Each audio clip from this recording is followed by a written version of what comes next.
Hola a todos y bienvenidos. Vamos a ver el tema de crisis asmática en pediatría. Nos vamos a enfocar únicamente en la crisis, el tema de asma y el manejo de mantenimiento lo veremos en otra presentación. Es un tema muy frecuente, es un motivo de consulta recurrente en los servicios de urgencias pediátricas y lo vamos a ver de la manera más resumida y concreta posible. Vamos a comenzar definiendo las crisis asmáticas. La GINA 2021 los define como episodios caracterizados por inflamación, hiperreactividad y obstrucción reversible de la vía aérea, y esto a su vez va a condicionar una dificultad para respirar, sibilancias, tos, sensación de opresión o dolor torácico, y esto se asocia a una disminución en la función pulmonar. Estos síntomas pueden aparecer de manera progresiva o abrupta, pueden presentarse en pacientes que ya tienen el diagnóstico de asma, pero también pueden ser la forma de inicio de la enfermedad o la manera de iniciar con la sospecha diagnóstica de un paciente que puede tener asma. Hablando de la epidemiología, esto es a nivel mundial y alguna epidemiología de Estados Unidos, no contamos en nuestro país con epidemiología propia. Menciona que es la urgencia médica más frecuente en los servicios de urgencias pediátricos. Ocupa el 15% de los motivos de consulta durante los meses de otoño.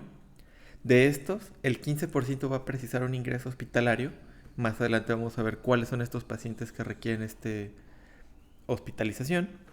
Y las crisis asmáticas suponen el 80% de los costes directos asociados al asma.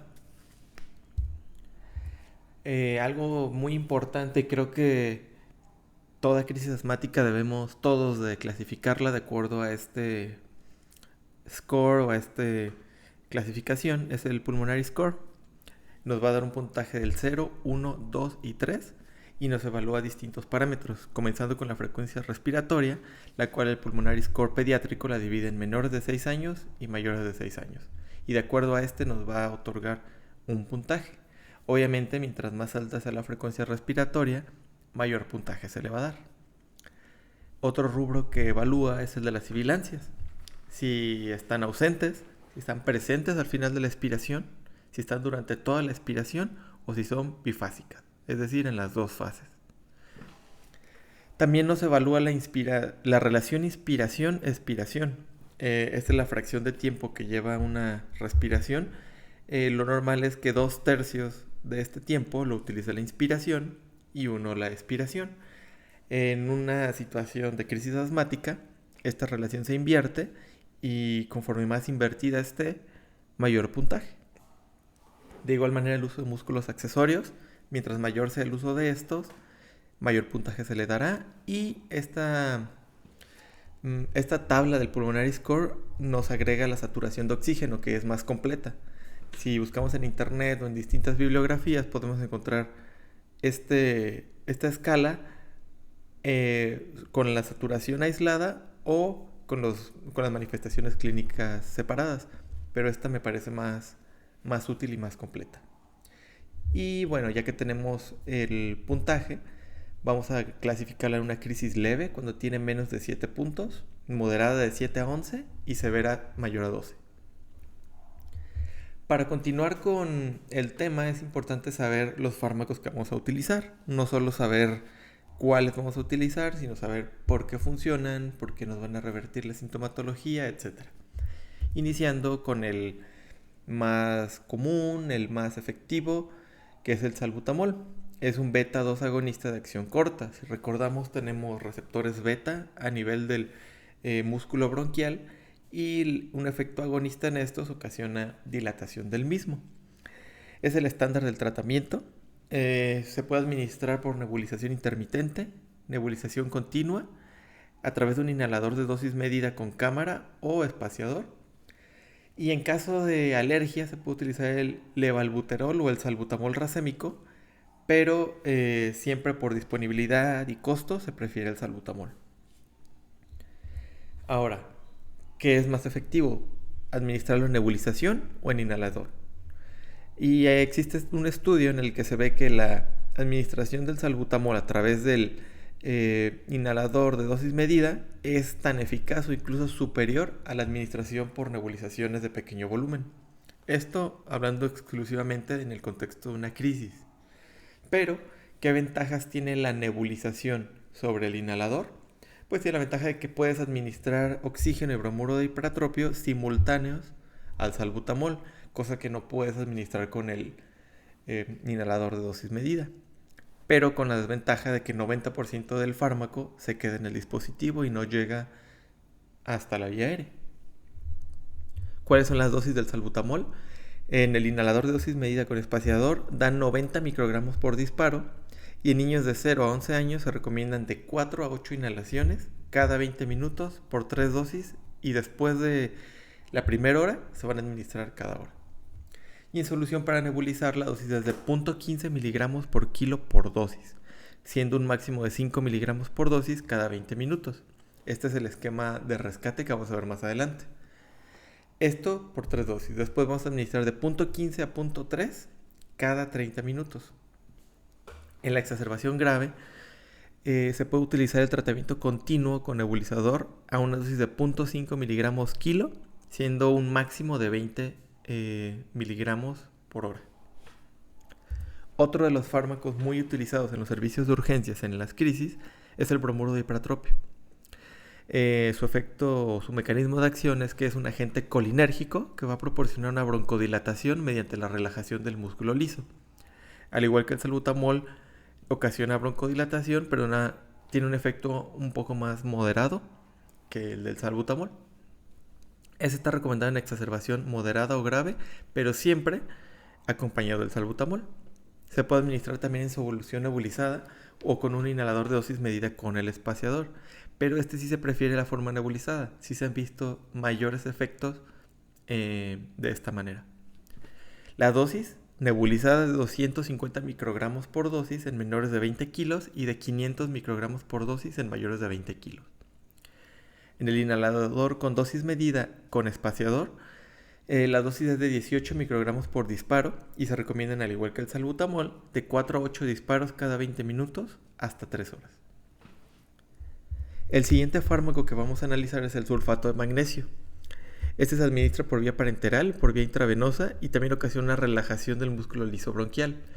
Este está indicado en la crisis severa o moderada que no respondió al tratamiento inicial con el salbutamol, el hipratropio y el glucocorticoide. Ya estamos adelantándonos con el uso de glucocorticoides, más adelante vamos a ver. Ahorita estamos en los broncodilatadores. La dosis estándar es de 50 miligramos por kilo, este es un promedio. El rango va de 25 a 75 miligramos y se administra en 20 minutos. No administrarlo muy rápido porque nos puede causar hipotensión. Un efecto adverso de pues como ya lo comenté, es la hipotensión y está contraindicado en pacientes con falla renal. También tenemos beta agonistas parenterales, como son la epinefrina y la terbutalina. Estas se pueden administrar por vía subcutánea o intramuscular y la terbutalina se puede administrar por vía intravenosa en el contexto de broncoespasmo. La terbutalina tiene la ventaja de que es más selectiva en los receptores beta 2, pero hipotensa. Y la epinefrina tiene el efecto adverso de que hipertensa, por su efecto beta no selectivo.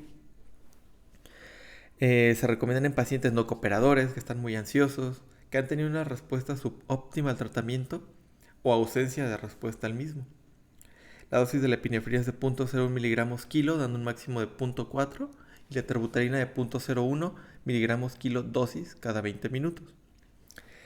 En la presentación intravenosa, la terbutalina se recomienda en crisis severas también con pobre respuesta, pero nunca como terapia inicial. Siempre tenemos que dar el manejo de acuerdo al pulmonary score en la gravedad en la que tengamos nuestra crisis con terapia inhalada. Eso fue para el manejo del broncoespasmo, para revertir el mismo. Pero sabemos que la fisiopatología del asma y de la crisis tiene un componente inflamatorio. Es por eso que debemos de utilizar glucocorticoides sistémicos. Estos están indicados en todos los niños que tengan una crisis de moderada a severa. Y su actividad antiinflamatoria va a reducir tanto el edema de la vía aérea como las secreciones.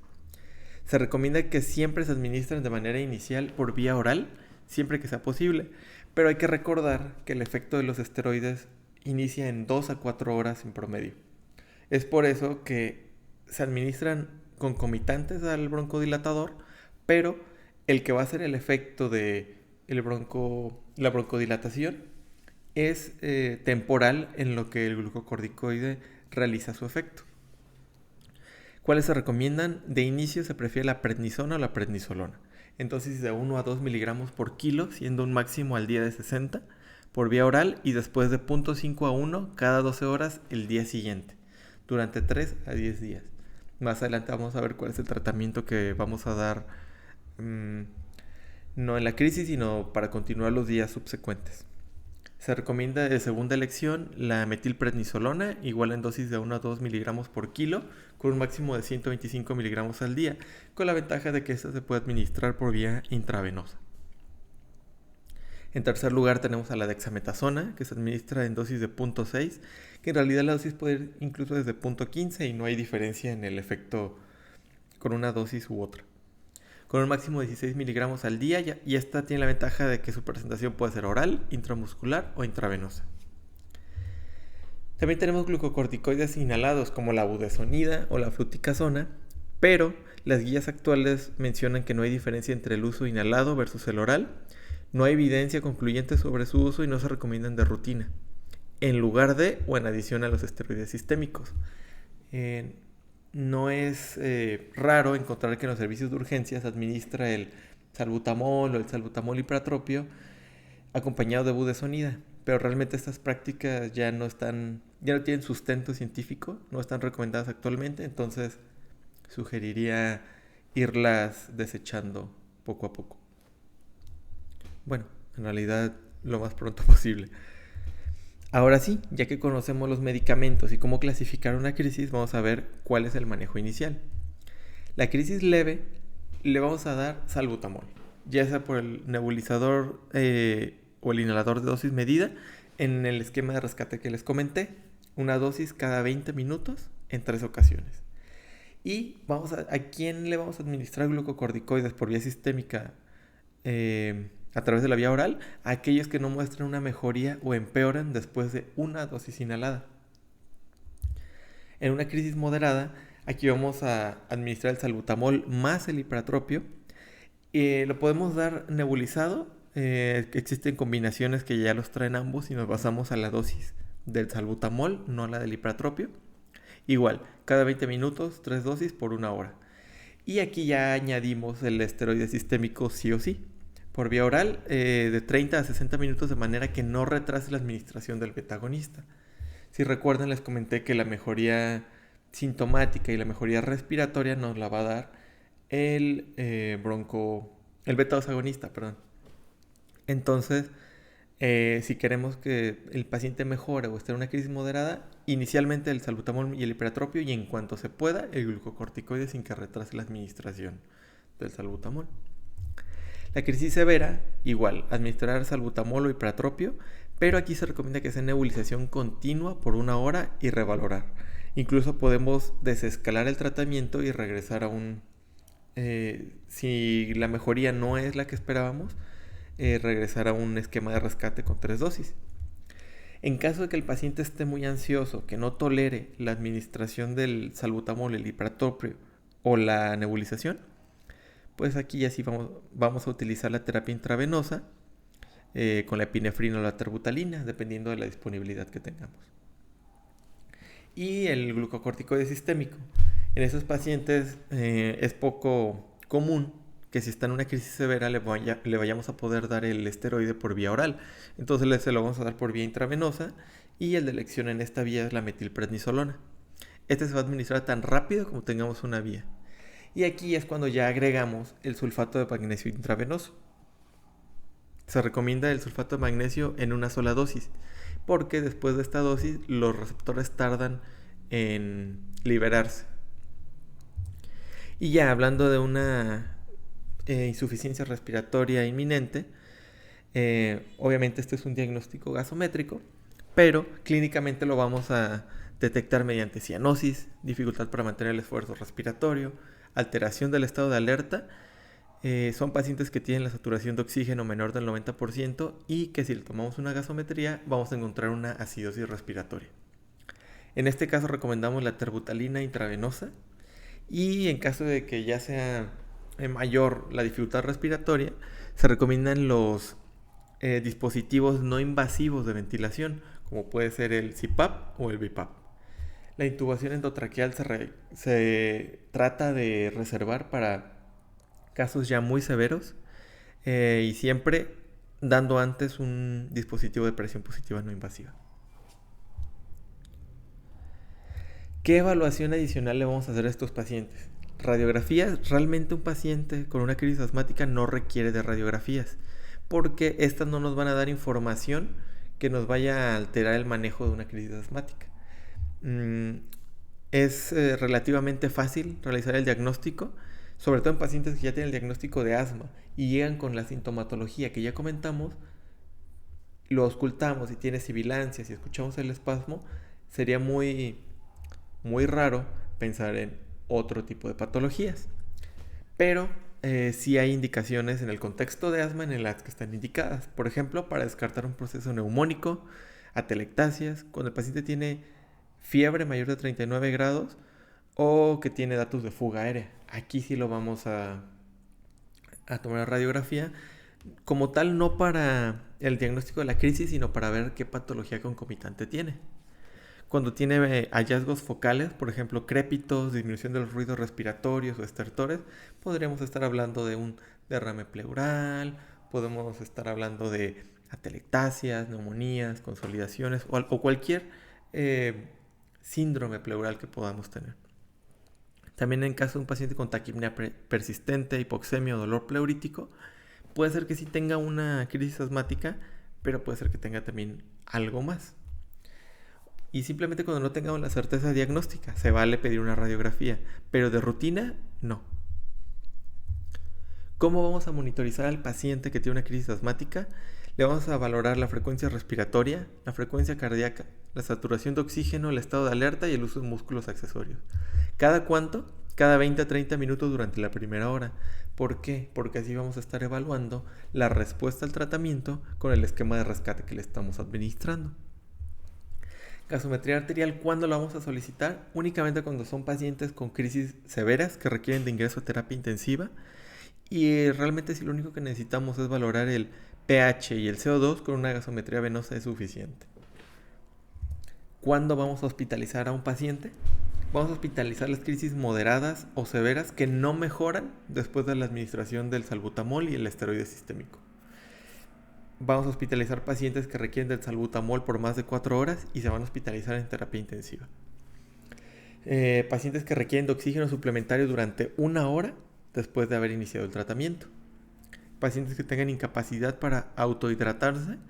Pacientes que tengan pobre adherencia al régimen ambulatorio o cuando hay dificultad de transporte. Esto es pacientes que viven en comunidades muy alejadas que no pueden traer al paciente rápido en caso de que una crisis no remita. Ahora, ¿cuándo lo vamos a dar de alta a su domicilio? Cuando tengan mejoría clínica en 1 o 2 horas posterior al inicio del tratamiento. Cuando tengan una disminución marcada o ausencia de sibilancias 60 minutos después de la última dosis de salbutamol. Y ahora sí, ¿con qué lo voy a mandar a su casa? ¿Con qué fármaco? Se recomienda salbutamol cada 4 horas, los primeros 3 días posteriores y después disminuir hasta suspender en 5 a 7 días. Lo vamos a mandar con un esteroide, puede ser prednisona o prednisolona por vía oral durante 3 a 5 días, máximo 10 días. Hasta 10 días se puede administrar esteroide sin necesidad de una dosis de disminución. Esteroide inhalado, no hay evidencia que lo sustente. Antagonistas de leucotrienos, no hay evidencia que lo sustente. Y si se fijan en toda la diapositiva, nunca hablé de aminofilina, porque la aminofilina es un tratamiento ya obsoleto que ninguna guía actual lo recomienda. Incluso las guías de práctica clínica, la GINA, la GIMA, la Sociedad Europea, nadie la recomienda, ni siquiera en un contexto de asma severo, ni en pacientes ingresados a terapia intensiva. Entonces, ante la ausencia de recomendación, ni siquiera vale la pena mencionarlo, eviten utilizarlo. El riesgo-beneficio no es suficiente para administrarlo. Y esta es la bibliografía que utilicé. Cualquier duda, por favor, déjenla en los comentarios y dejen qué temas les gustaría ver. Gracias.